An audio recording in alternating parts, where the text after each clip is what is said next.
به ونتوكل عليه ونعوذ بالله من شرور أنفسنا ومن سيئات أعمالنا من يهده الله فلا مضل له ومن يضلله فلا هادي له ونشهد أن لا إله إلا الله ونشهد أن محمدا عبده ورسوله أما بعد فأعوذ بالله من الشيطان الرجيم بسم الله الرحمن الرحيم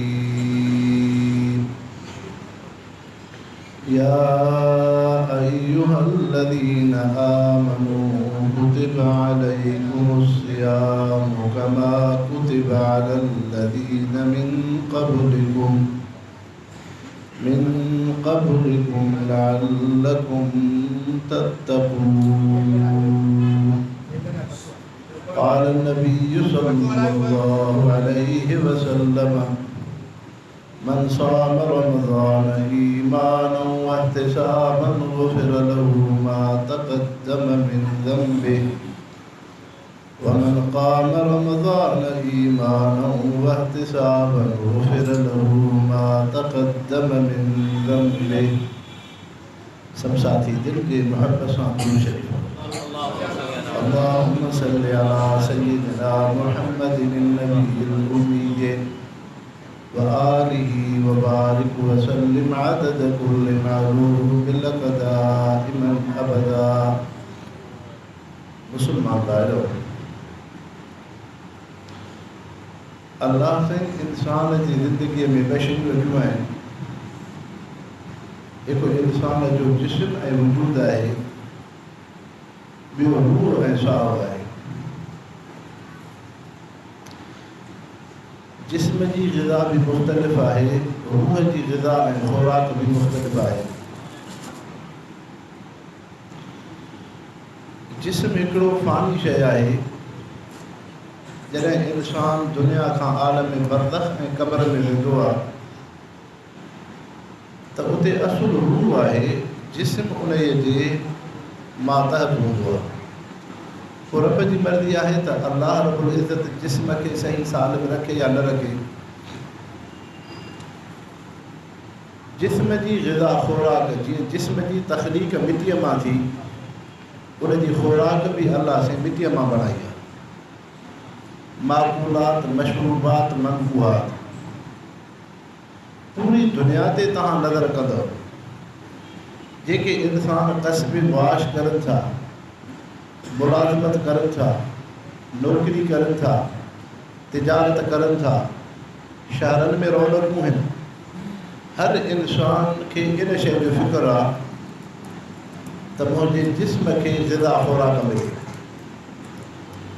घर ठाहिणु इहा जिस्म जी ज़रूरत, कपिड़ो पाइणु जिस्म जी ज़रूरत, खाधो ख़ुराक जिस्म जी ज़रूरत, निकाह फ़ाहिश शादी जी रखणु जिस्म जी ज़रूरत. इहे सभु शयूं जिस्मानी ज़रूरत हुई. ऐं इंसान जे जिस्म जे अंदरि ॿी शइ रूह आहे, जंहिंखे साह चइबो आहे. उन रूह जी ग़िज़ा ख़ुराक न खाइणो आहे, न पीअणु आहे, न शादी आहे, न घरड़ो आहे, न बिज़नेस आहे, न वापारु आहे, न सियासत आहे, न दुनिया जूं शयूं आहिनि, न धंधो, न कारोबार, न रुपयो, न पैसो. उन रूह जी ग़िज़ा ख़ुराक अल्लाह सां मुहबत आहे. पोइ जीअं रूह हिकिड़ी लतीफ़ बारीक शइ आहे, तव्हां असांजी अखि जिस्म खे ॾिसंदी आहे, रूह खे नथी ॾिसे. कॾहिं कॾहिं ॾिसंदा आहियूं साम्हूं अबु अमर, औलाद, बचिड़ो, रिश्तेदार, अज़ीज़ क़रीब इंसान फ़ौत थिए थो. उन मां जॾहिं रूह साह निकिरंदो आहे त दुनिया जा डॉक्टर तव्हांजी जदीद मशीनरी रूह खे नथी ॾिसी सघे. लतीफ़ बारीक शइ आहे. पोइ रूह हिकिड़ी दाइमी ऐं हमेशह वारी शइ आहे. काथों आयो रूह? गुल रूह मिन अम्रि रबी, अल्लाह जे तरफ़ां आयो. तंहिंजे करे उन रूह जी ग़िज़ा ख़ुराक बि रब साईं अर्श खां मोकिली. नमाज़ अर्श खां आई, रोज़ो अर्श खां आयो, क़ुरान शरीफ़ अर्श खां आयो, ज़िक्र अर्श खां आयो। तंहिंजे करे इस्लाम जा अहकाम इबादतूं, दीन इस्लाम जूं जेके रूहानी शयूं आहिनि, इहे सभु शयूं अर्श खां आयूं। जीअं रूह अर्श खां आयो त उनजी ग़िज़ा ख़ुराक रूहानी बि अर्श खां आई। हाणे दुनिया जे अंदरि जीअं ॿ हिकिड़ा इंसान पाण में ॿ विढ़नि, हिक ॿिए खे दसण जी कोशिशि करनि त ज़रूरु हिकिड़ो हेठां थींदो, हिकिड़ा मथां थींदो। ईअं दुनिया जी ज़िंदगीअ में इंसान जे हयाती ऐं ज़िंदगी जे अंदरि जिस्म ऐं रूह जी पाण में जंग लॻंदी आहे। पोइ जेकॾहिं जिस्म ग़ालिब थी वियो, रूह मग़लूब थियो, त इंसान ज़िना कंदो, शराब पींदो, बद अख़लाक़ थींदो, कुफ़्र कंदो, शिरक कंदो, अल्लाह रसूल जी नाफ़रमानी कंदो, हुन खां क़ब्र आख़िरत मौत विसरी वेंदो। पर जेकॾहिं रूह इंसान जे जिस्म ते ग़ालिब थींदो आहे त पोइ उन वक़्त में इंसान में क़ब्र मौत आख़िरत जी फ़िक्र पैदा थींदो, निमाज़ पढ़ंदो, क़ुरान पढ़ंदो, ज़िक्र कंदो, सुहिणो ॻाल्हाईंदो, हया पाकीज़गी जी ज़िंदगी गुज़ारींदो। तंहिंजे करे रूहानियत जी तासीर पंहिंजी शइ जी आहे, जिस्मानी शइ जी तासीर पंहिंजी आहे। ऐं इंसान जी ज़िंदगी जे अंदरि रूह जी ग़िज़ा ज़रूरी आहे। हिन जे करे त रूहानी ग़िज़ा खां इंसान खे वधीक सुकून मिले थो। अल्लाह साईं क़ुरान मजीद में फ़रमायो, अला बिज़िक्रिल्लाहि तत्मइनुल क़ुलूब, अव्हां जे दिलनि खे सुकून ऐं राहत मां अल्लाह जे ज़िक्र यादगीर सां मिलंदी। हाणे हिकिड़ो इंसान दुनिया में घर सुठो थो ठाहे, बिज़नेस सुठी अथसि, कसबे मुआश बहितरीनु आहे, बैंक बैलेंस आहे, लेकिन इन इंसान में जेकॾहिं रूहानियत न हूंदी, निमाज़, क़ुरान, ज़िक्र, अल्लाह सां तालुक़ु नाहे, इन इंसान खे दुनिया में सुकून न मिलंदो। मथे मुक़ाबिल उहो इंसान जंहिंखे ज़िंदगी सादी आहे, घरड़ो सादो आहे, हलाल पाकीज़ा ज़िंदगी थो गुज़ारे, लेकिन उन इंसान में अल्लाह जो सजदो निमाज़ आहे, क़ुरान शरीफ़ सां निस्बत आहे, रमज़ान जा रोज़ा आहिनि, अल्लाह जो ज़िक्र आहे, मोहम्मद मुस्तफ़ा जी सुन्नत सीरत तय्यबा जी इत्तिबा पैरवी आहे, त रूहानी शइ जी तासीर इहा हूंदी, उन इंसान खे ज़िंदगीअ में वधीक सुकून ऐं राहत अल्लाह से अता फ़रमाए। अला बिज़िक्रिल्लाहि तत्मइनुल क़ुलूब।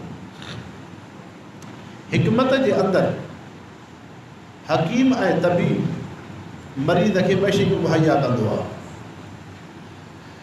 कॾहिं हकीम मरीज़ जो इलाज कंदो आहे सुफ़ूफ़ सां, को सुफ़ूफ़ ठाहे, का सुखी ठाहे, को शरबत ठाहे, को माजून ठाहे, मरीज़ खे जो इलाज कंदो आहे। कॾहिं हकीम उन मरीज़ जो इलाज कंदो आहे जोहर सां, उन जोहर खे महटे महटे महटे बाहिनि में रगड़े रगड़े उन खां उहो जोहर जेको तयारु थींदो आहे, उन जोहर में तासीर माजून खां, सुफ़ूफ़ खां, सुतीअ खां, शरबत खां वधीक हूंदी आहे।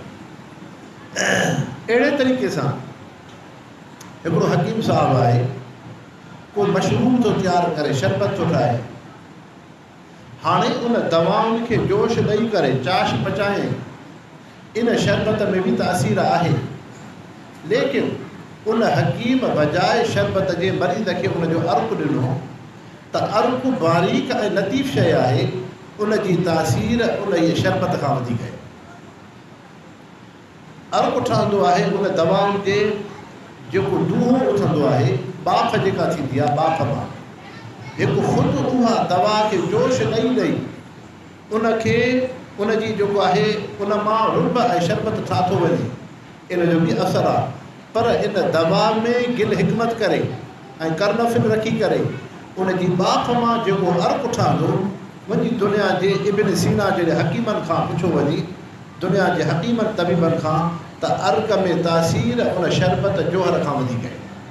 हालांकि अर्क़ु लतीफ़ शइ आहे। इंसानो इहो ई तव्हां असांखे मिसाल आहे दुनिया जे अंदरि। हिकिड़ो इंसान दुनिया में दुनिया जे तायुश आयश ऐं मादी शयूं पंहिंजे जिस्म सां पंहिंजी ज़िंदगी सां रखे थो, उनतह लिबास थो पाए, आलीशान ज़िंदगी थो गुज़ारे, ऐं उन इंसान खे दुनिया जो तायुश आयश आहे, भले दुनिया जा बहितरीन 7 ताम खाए, लेकिन इन इंसान खे उहो सुकून न मिलंदो मदे मुक़ाबिल उहो इंसान जंहिंमें रूहानी ऐं लतीफ़ ख़ुराक आहे, उनखे निमाज़ जी ख़ुराक आहे, क़ुरान पाक जी ख़ुराक आहे, ज़िक्र जी ख़ुराक आहे, रमज़ान जे रोज़नि जी ख़ुराक आहे, रब जे क़ुर्ब वेझड़ाइब मारिफत जी ख़ुराक आहे, मुहम्मद मुस्तफ़ा जी सुन्नत सीरत जी ख़ुराक आहे। इहा ख़ुराक जिस्मानी ख़ुराक खां वधीक आहे। जीअं हिकमत जे अंदरि लतीफ़ बारीक शइ जो असरु वधीक आहे, तीअं हिननि शयुनि जी तासीर वधीक आहे, उन्हनि जो असरु वधीक आहे। ऐं मुस्लमानो, अल्लाह साईं इन्हनि शयुनि में तासीर रखी आहे। जीअं हिकिड़ी गोली आहे, तव्हां राइफ़ल में विझी हणो त असरु ॾेखारींदी, पर तव्हां ईअं हथ सां हणो त उहो असरु न थींदो। जेको राइफ़ल मां निकिरे थी त उन में असरु आहे। त इंसानो जीअं इन्हनि शयुनि में तासीर आहे, ईअं अल्लाह जे क़ुरान पाक में बि असरु आहे, रब जे ज़िक्र में बि असरु आहे, निमाज़ में बि असरु आहे, रोज़े में बि असरु आहे। जेकॾहिं हिकिड़ो ग़ैर मुस्लिम आहे, हिंदू आहे, ग़ैर मुस्लिम इंसान आहे, उन में ईमान कलमो नाहे, जेकॾहिं इहो ग़ैर मुस्लिम निमाज़ पढ़ंदो, इहो ग़ैर मुस्लिम रोज़ा रखंदो, इहो ग़ैर मुस्लिम क़ुरान पाक पढ़ंदो, इहो ग़ैर मुस्लिम रब जो नालो ऐं ज़िक्र पढ़ंदो, उन ज़िक्र जे करे दुनिया में उनखे असरु थींदो, उनखे सुकून थींदो, उनजी ज़िंदगीअ में बरकत पवंदी ऐं उनजे रिज़्क़ में बरकत पवंदी। जीअं गोली राइफ़ल में विझो त असरु ॾेखारींदी, ईअं इंसानो क़ुरान, निमाज़, ज़िक्र ऐं शरीयत जे अहकामनि में बि पंहिंजी तासीर आहे, उन में असरु आहे। लेकिन इंसानो, दुनिया जेका होम्योपैथिक, एलोपैथिक हिकमत जे अंदरि जेके तव्हांखे शहरुनि में मेडिकल स्टोर आहिनि, डॉक्टर आहिनि, तव्हांखे दुनिया जूं दवायूं ॾियनि था, इन्हनि में तासीर आहे। लेकिन मुस्लमानो, इन्हनि में तासीर घटि आहे। क़ुरान, रब जे ज़िक्र, निमाज़ ऐं रब जे तालुक़ बंदगी में असरु वधीक आहे। उनजो मिसाल अबुल हसन ख़िरक़ानी रहमतुल्लाह अलैह, हिकिड़ो वॾो अल्लाह जो वली हो, दरवेश बुज़ुर्ग हो। उनजी ख़िदमत में इब्न सीना आयो, जेको पहिरियों हकीम ऐं तबीब आहे। पूरी दुनिया जे अंदरि डॉक्टरी हिकमत ऐं डॉक्टरी पढ़ाई वेंदी आहे। इब्न सीना जा किताब पढ़ाया वेंदा आहिनि। वञी थोरी अमेरिका में हलिया वञो, यूरोप में हलिया वञो, बर्तानिया में हलिया वञो, जेके दुनिया जा मुल्क अॼु पाण खे मथां सम्झनि था, जेका उन्हनि मेडिसन ठाही आहे, दवायूं ठाहियूं आहिनि, इब्न सीना जे हिकमत मां। इब्न सीना इहो उहो हकीम हो जेको हज़रत अबुल हसन ख़िरक़ानी रहमतुल्लाह अलैह जी ख़िदमत में आयो। हिन अल्लाह वारे जी ख़िदमत में अची उन खां हिकिड़ो सुवालु कयईं। सुवालु इहो कयईं त असां हिकमत जे अंदरि, डॉक्टरी जे अंदरि मरीज़ जी लफ़्ज़ ॾिसंदा आहियूं। इहो हूंदो आहे, तव्हां कंहिं बि डॉक्टर ॾे वेंदो, चवंदो त बाबा को तूं लेबॉरेटरी ॾे वञ, तूं पंहिंजो ब्लड चेक कराए, शुगर टेस्ट कराए, दिलि जी धड़कन छा आहे। अॻे में डॉक्टर इहा शइ ॾिसंदो आहे। हकीम तबीब पुराणे वक़्त में लफ़्ज़ ॾिसंदा हुआ, लफ़्ज़ ॾिसी पोइ हकीम इलाजु कंदो आहे। त उन इब्न सीना, उन दरवेश बुज़ुर्ग अल्लाह वारे हज़रत अबुल हसन ख़िरक़ानी रहमतुल्लाह अलैह खे अर्ज़ु कयो त साईं, असां हिकमत में अॻ में उन मरीज़ जी नब्ज़ ॾिसंदा आहियूं, पोइ उनजो इलाजु कंदा आहियूं। तव्हां अल्लाह वारा बुज़ुर्ग बाना बि ईअं कंदा आहियो। जेको माण्हू तव्हां खां रब जो नालो वठणु अचे, तव्हांजी ख़िदमत में अचे, त तव्हां उनजी लफ़्ज़ ॾिसी करे पोइ तव्हां ज़िक्र ॾियो। त हिन अल्लाह वारे उनखे हिकिड़ो अजीब लफ़्ज़ चयो, गो मखोर सभ। जंहिं लफ़्ज़नि जो असरु एतिरो थियो जो उन लफ़्ज़नि जे चवण सां इब्न सीना हकीम तबीब जे जिस्म जा वार उभा थी विया, उनजे जिस्म ते असरु थी वियो। हिन सां शागिर्द हा, जॾहिं मोटी आयो, शागिर्दनि हिन खे चयो, इब्न सीना खे, तूं हिकिड़े अल्लाह वारे दरवेश बुज़ुर्ग वटि हले, इहो इरादो खणी त तव्हांजे ज़िक्र में कहिड़ी तासीर आहे, असां मरीज़ जी तबियत ॾिसी, लफ़्ज़ ॾिसी पोइ इलाजु कंदा आहियूं, ऐं तव्हां अल्लाह वारा ज़िक्र कीअं ॾींदा आहियो। हुन जेको तव्हांखे लफ़्ज़ चयो तव्हां हुन खां जवाब ई न वरितो, तव्हां हली पियो। त शागिर्दनि खे उन हकीम तबीब इब्न सीना चयो, मां जेको सुवालु कयो उन अलाह वारे मूंखे सुवाल जो जवाबु ॾिनो। गो मखोर सग जा जेके उन लफ़्ज़ चया उन लफ़्ज़नि में मूंखे जवाबु मिली वियो। चए छा जवाबु ॾिनई? हाणे इब्न सीना पंहिंजे शागिर्दनि खे चयो त उन अलाह वारे इहो मूंखे जवाबु ॾिनो आहे त इब्न सीना तव्हांजी हिकमत में दुनिया जे इलाज में ईअं आहे, पहिरियां मरीज़ जी नब्ज़ तबियत ॾिसबी आहे, पोइ उनजो इलाजु कबो आहे। लेकिन क़ुरान शरीफ़ अलाह जो ज़िक्र एॾी वॾी नेमत आहे, उन में नब्ज़ ॾिसण जी ज़रूरत नाहे। जहिड़े बि तबिके जे दर्जे जो इंसानु अलाह जो ज़िक्र कंदो, रब जो नालो वठंदो, उन इंसान ते अलाह जो ज़िक्र असरु कंदो आहे। उन में नब्ज़ ॾिसण जी ज़रूरत ई कोन्हे। छा मक़सदु थियो? जेकॾहिं मुस्लमान निमाज़ पढ़ंदो, मुस्लमान ज़िक्र कंदो, मुस्लमान रोज़ा रखंदो, मुस्लमान क़ुरान पढ़ंदो, इन ते बि अलाह जे ज़िक्र जी तासीर थींदी। जेकॾहिं ग़ैर मुस्लिम यहूदी ईसाई आहे, हिंदू ऐं ग़ैर मुस्लिम आहे, को ॿियो को इंसानु आहे, इस्लाम दीन सां तालुक़ु नाहे, जेकॾहिं इहो इंसान बि निमाज़ पढ़ंदो, इहो इंसान बि क़ुरान पढ़ंदो, इहो इंसान बि रब जो ज़िक्र कंदो, त अलाह जो ज़िक्र उन इंसान ते असरु कंदो। उनजो सवलो मिसाल तव्हांखे ॿुधायां। तव्हां असांजा मुर्शिद मुरबी हज़रत साईं हमादुल्ला हाले जी बि नवर अल्लाह बरकत हो। हज़रत साईं जंहिंजो हिकिड़ो फ़क़ीर हो, फ़क़ीर अब्दुल रहीम दायो। पोइ उन वक़्त में जॾहिं हाले जी शरीफ़ जो रोड अञा न हो, पाकिस्तान न ठहियो, पन्ने आकुनि में जेके उलमा ईंदा हुआ, ज़िक्र अज़कार जा जेके फ़क़ीर ईंदा हुआ, त स्टेशन खां फ़क़ीर अब्दुल रहीम पंहिंजी बगीअ ते हाले जी शरीफ़ जमात खे फ़क़ीरनि खे खणी अचे। कुझु ॾिहाड़ा थिया फ़क़ीर अब्दुल रहीम ज़ाहिर न थियो। हज़रत साईं जन फ़क़ीरनि खे फ़रमायो, जमात खे फ़रमायो, अॻे फ़क़ीर अब्दुल रहीम जी घोड़ी ऐं बगी ज़ाहिर थींदी, हाणे फ़क़ीर साहिबु ज़ाहिर न आहे छो? त फ़क़ीरनि अर्ज़ु कयो त साईं उनजो घोड़ो मरी वियो आहे, अॻे घोड़ो हुयुसि, हाणे तंहिंजे करे घोड़ो न अथसि, वीचारो ग़रीब मिस्किन आहे, घर वञी वेठो आहे, सुल्तानपुर में रहंदो, पोइ बाद में अची पने आख़िर शहर में रहणु शुरू कयो। हज़रत साईं जन ॾे ॾियापो मोकिलियो, हज़रत साईं हमादुल्ला हाले जी फ़रमायो, पुट फ़क़ीर अब्दुल रहीम खे चयो त हाज़िर करे वञे। ख़िदमत में आयो, पुट घोड़ो ॿियो वठिजे न। साईं मां ग़रीब मिस्किन आहे, कीअं घोड़ो वठां? फ़रमायो त पुट पने आख़िर में सूमर जे ॾिहाड़े ढोरनि जी को हुते ढोर ईंदा आहिनि, पोइ तूं बि को घोड़ो काहे ईंदो, मालिक तंग हूंदो, तूं हुनखे न ॾिस, तूं बि घोड़ो वठिजांइ। बसि ऐब हुजे जेकी शइ आहे तूं वञी वठिजांइ। पोइ अची हवालु कजांइ, रब खां दुआ घुरंदासीं, अलाह ते भलाई कंदो। कुझु पंहिंजी खीसे मां बि ॿ टे रुपया ॾिनो। फ़क़ीर अब्दुल रहीम जे पियो सूमर जे ॾिहाड़े पने आकिल आयो, पिड़ीअ में ढोर विकामजनि था, हिकिड़ो माण्हू घोड़ो विकाए आयो। चए त साईं मां घोड़े मां तंग आहे, मुंहिंजे घर जे भातियुनि खे विढ़े थो, इन जे करे हिन में शौक़ी आहे, कंहिं कम जो कोन्हे। पोइ हिन करे मां तंग थी करे चयुमि त वञा त पिड़ीअ में काए कोन को मूंखां वठी। फ़क़ीर अब्दुल रहीम चयो त वाह वाह, घोड़ो त तोखां मां वठंदुमि। चए पैसा? चए पैसा जेके हुजनि उहे ॾिजांइ, जॾहिं वणे तॾहिं ॾिजांइ, घोड़ो मूंखां काए, मां घोड़े मां तंग आहे। हाणे फ़क़ीर अब्दुल रहीम खे दलालनि चयो, यार तूं त को सादो इंसान आहे, मालिक घोड़े मां तंग आहे, जो ऐब बि ॿुधाए थो, तूं कीअं थो घोड़ो वठे? चए त मूंखे इहो सस्तो मिलंदो, मां इहो वठंदुमि। हिन फ़क़ीर अब्दुल रहीम घोड़ो वठी करे घर अची बीहारियो। हज़रत साईं हमादुल्ला साईं जी ख़िदमत में आयो, साईं तव्हांजी दुआ सां मूंखे घोड़ो मिलियो आहे, पर हुन में ऐब आहे, मालिक तो चवे त घर जे भातियुनि खे विढ़े थो, शौक़ी अथसि, तंहिंजे करे साईं हाणे घोड़ो मिलियो आहे। फ़रमायो पुट इन घोड़े जे सॼे कन में ला इलाहा इल्लल्लाह जी तस्बीह पढ़े, 100 दफ़ा पढ़े तो ला इलाहा इल्लल्लाह, ला इलाहा इल्लल्लाह, ला इलाहा इल्लल्लाह। एतिरो ॾाढियां पढ़ जो घोड़ो ॿुधी, ऐं खॿे कन में हू जी तस्बीह पढ़े थो, हू तव्हां बि तव्हांजो ज़िक्र कयो। क़ादरी सिलसिले जो ज़िक्र मामूली शइ न आहे। कई अहिड़ा अलाह जा दरवेश बुज़ुर्ग पाना थी गुज़रिया आहिनि, जंहिंखे रब साईं विलायत जो मक़ाम इन ज़िक्र जे करे अता फ़रमायो।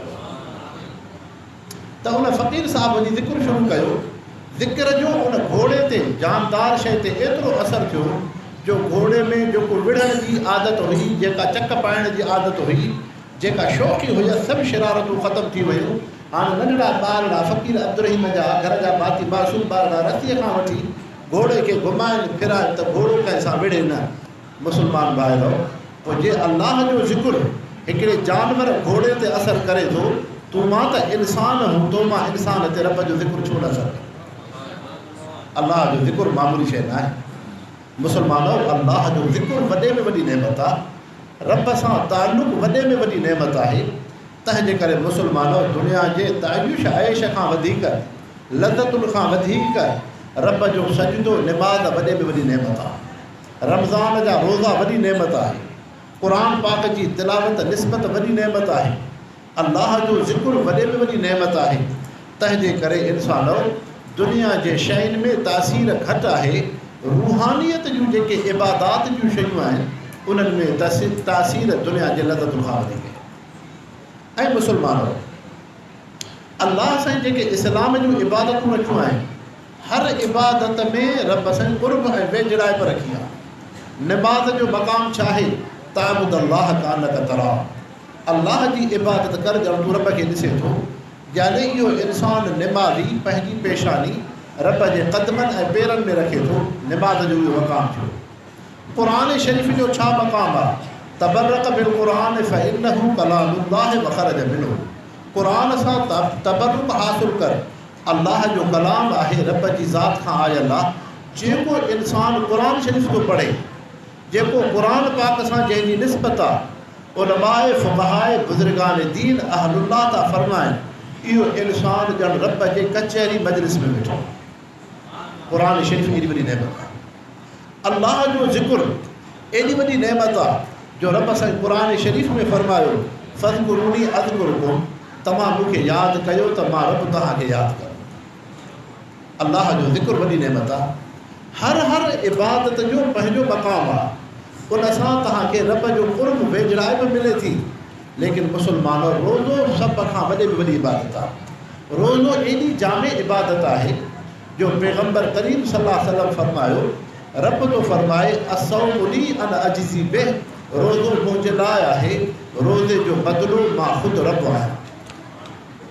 निमाज़ सां रब जो क़ुर्ब नसीब थींदो। क़ुरान शरीफ़ सां रब जी मजलिस में आहे। अल्लाह जे ज़िक्र सां माण्हू रब खे वेझो थिए थो।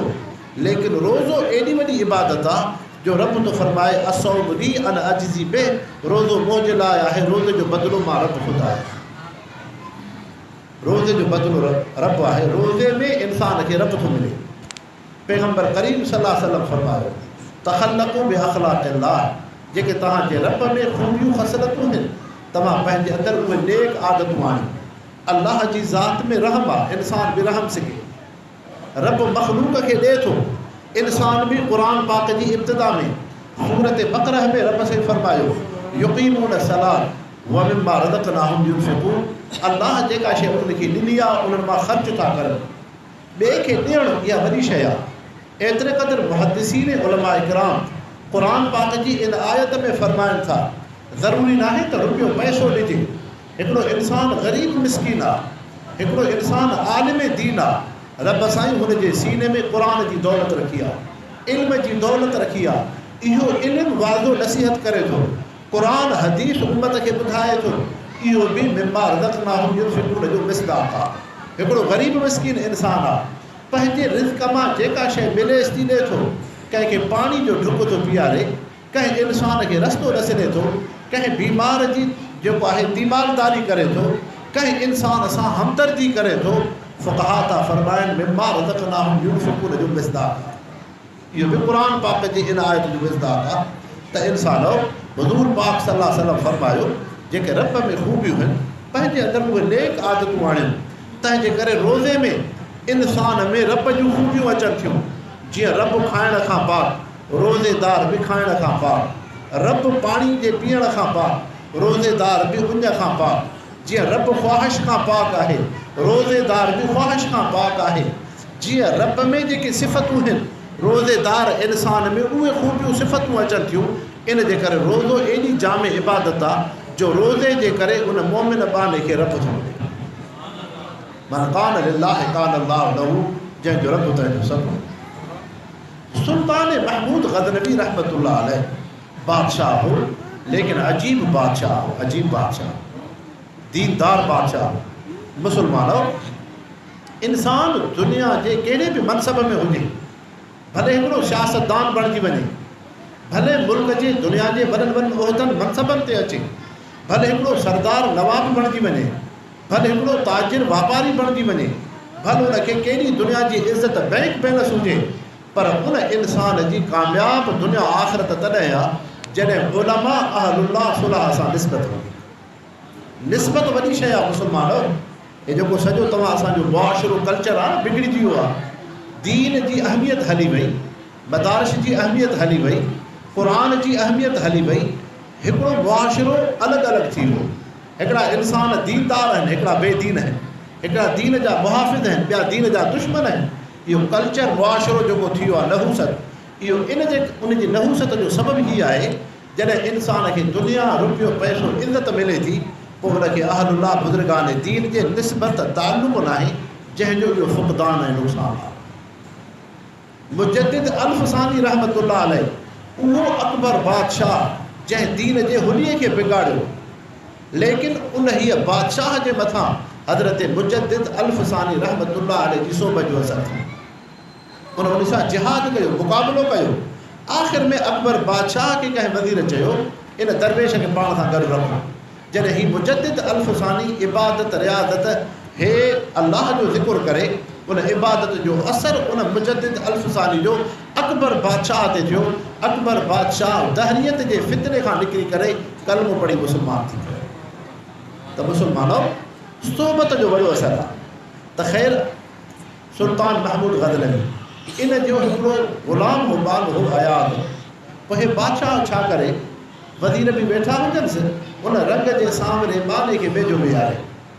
वज़ीरनि एतिराज़ कयो, चई ईअं पूछो आहे, हे हिकिड़ो रंग जो सामरो ग़ुलाम आहे, बानो आहे, उनखे वेझो असां परे। चए बाबा ज़रूरु हिन में का ख़ूबी हूंदी। हिकु ॾींहं ते बादशाह चयो, चङो भला, मां तव्हां खां इम्तिहान वठंदुमि, पोइ तव्हांखे ॿुधाईंदुमि त हिन ग़ुलाम में कहिड़ी ख़ूबी आहे।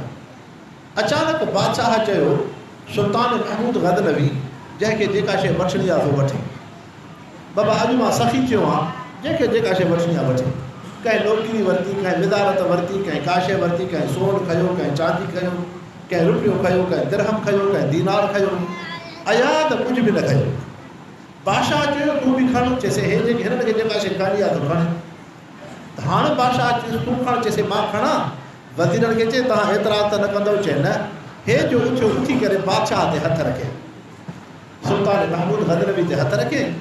त बादशाह हिन खां पुछो, तूं छा कयो? चए साईं, मूंखे न रुपए जी ज़रूरत, न पैसे जी ज़रूरत, मां बादशाह ते हथु रखियो आहे।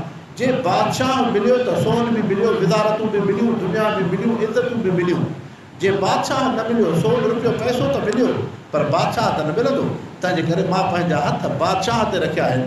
सभिनी चयो त वॾो अक़लमंद दाना हे अयाद आहे। तंहिंजे करे मुस्लमानो, अल्लाह साईं जेका तव्हां असांखे रोज़े जी इबादत ॾिनी आहे, इहा रोज़ो उहा इबादत आहे जंहिं मां मोमिन मुस्लमान बाने खे रोज़े सां रब थो मिले, रोज़े सां रब थो मिले। तंहिंजे करे रोज़ो वॾे में वॾी इबादत आहे। मुस्लमानो, हुज़ूर पाक सल्लल्लाहु अलैहि वसल्लम फरमायो, लिसाइम फरहतुन इंद फ़त्रे, रोज़ेदार खे ॿ ख़ुशियूं आहिनि। हिकिड़ी ख़ुशी जॾहिं रोज़ो छोड़ींदो, जॾहिं रोज़ो छोड़ींदो। हज़रत हुसैन मदनी नवरल्लाह मरक़दो हिकु दफ़ो रेडियो ते उन्हनि रोज़े जूं फज़ीलतूं ॿुधायूं। पोइ वाणिया ग़ैर मुस्लिम हुआ, उहे बि उन्हनि बुज़ुर्गनि जो एतिराम रखंदा हुआ। तंहिंजे करे कुफ्र में कमज़ोर मज़हब अथव हिंदूअ जो, लेकिन इन्हनि खे अहलुल्लाह सां, उलमा सां निस्बत वॾी हूंदी आहे। कई वाणिया क़ुरान पाक बि ख़ुदि पढ़ंदा आहिनि, वाणिया ज़िक्र अस्कार बि कंदा अथव, वाणिया बुज़ुर्गनि उलमा सुलह सां वॾी निस्बत रखंदा अथव। सिर्फ़ु उन में ईमान जी दौलत न आहे, जे ईमान हुजे त सिधो जन्नत में। त ख़ैर, हाणे हज़रत हुसैन मदनी रोज़े जी फज़ीलत जी तक़रीर ॿुधाई, अफ़्तारी जी फज़ीलत ॿुधाई। त हिकिड़ो वाणियो हो, उहो जो पियो त पाड़े में जेका मस्जिद हुई, जीअं मुस्लमान रोज़ो छोड़ींदा आहिनि सांझीअ जो, उहो वाणियो हुते आयो मस्जिद शरीफ़। अची मुस्लमान खे चवे त तव्हां मानी छो था खाओ? चए न बाबा, बांग ईंदी पोइ खाईंदासीं। बांग हे बि वेठो आहे।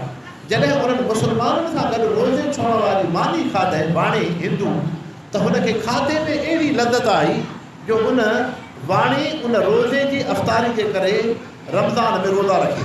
जीअं तव्हां असां मुस्लमान असर में उथूं था, कुझु खाऊं पीऊं, उहो बि वाणियूं खाए पीए, वरी सॼो ॾींहुं न कुझु खाए न पीए, ॿी इबादत न करे, सिर्फ़ु रोज़े जी छोड़ण वारी लदत जे लाइ।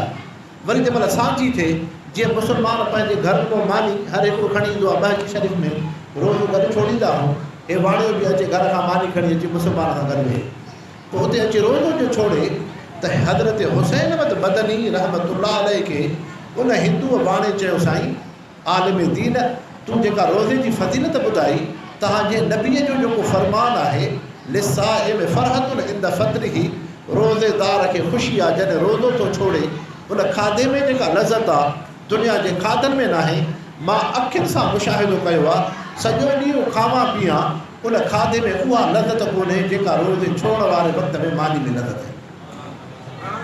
त इंसान महबूब मुस्तफ़ा जो फ़रमान 100% सचो आहे त हुज़ूर सल्लल्लाहु अलैहि वसल्लम फरमायो, हिकु रोज़े में जॾहिं रोज़ो छोड़े थो उहा ख़ुशी, ॿी रोज़े में ख़ुशी कहिड़ी आहे, हिंद लिक़ाए रब, जॾहिं रोज़ेदार खे रब जो दीदार थींदो, अल्लाह सां मुलाक़ात थींदी।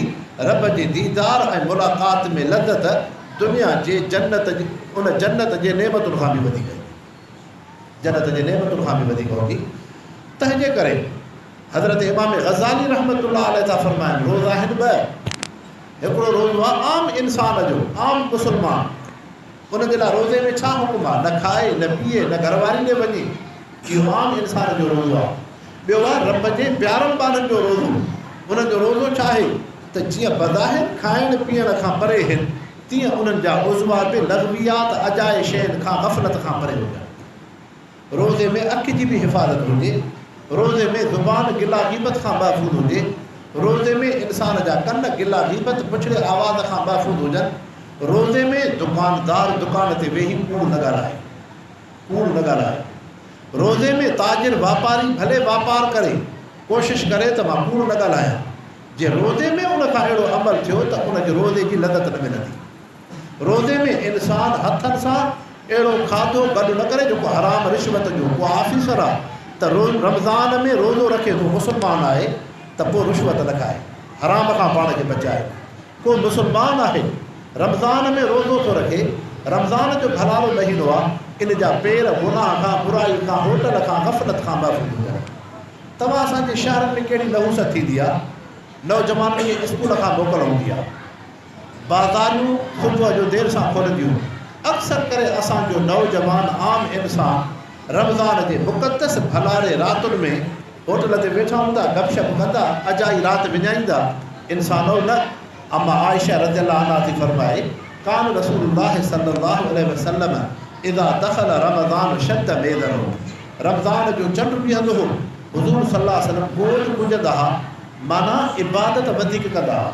नबी पाक सल्लल्लाहु अलैहि वसल्लम, सहाबा इकराम जेके दुनिया जा मामूलात हा रमज़ान में उहे ख़तमु, हाणे रमज़ान में रब सां ताल्लुक़, पंहिंजे घरनि में मख़सूस इबादत जी जाइ हूंदी, उते वेही नमाज़ पढ़नि, ज़िक्र करनि, तौबह इस्तिग़फ़ार करनि, क़ुरान पढ़जे। तंहिंजे करे अम्मा आयशा थी फरमाए, वस्तैक़ज़ अहलहू, हुज़ूर पाक सल्लल्लाहु अलैहि वसल्लम घर जे भातियुनि खे जाॻाईंदा हुआ, व अहया लैल, रमज़ान जे रातिनि में महबूब मुस्तफ़ा बिस्तरो वेड़े रब जी इबादत कंदा। तंहिंजे करे मुस्लमानो, रमज़ान शरीफ़ वॾो रहमत और बरकत जो महीनो आहे। अल्लाह से तव्हां असांखे भलारो महीनो नसीब फरमाए, हर मुस्लमान खे अल्लाह से नेक अमल चङनि कमनि जी तौफ़ीक़ अता फरमाए। जेके असांखे ज़िंदगी मां गुनाह ग़लतियूं नालाइकियूं थियूं, अल्लाह से उन्हनि ते तौबह इस्तिग़फ़ार जी तौफ़ीक़ अता फरमाए। कारी नसीबुल हक़ साहब जे अल्लाह से हिन मस्जिद खे, मदरसे खे अल्लाह से आबाद फरमाए, जे महिनतुनि खे क़बूल फरमाए। वमा अलैना इल्लल बलाग। या अल्लाह या रहमान, अल्लाह से तूं असांजे हाल ते रहम फरमा।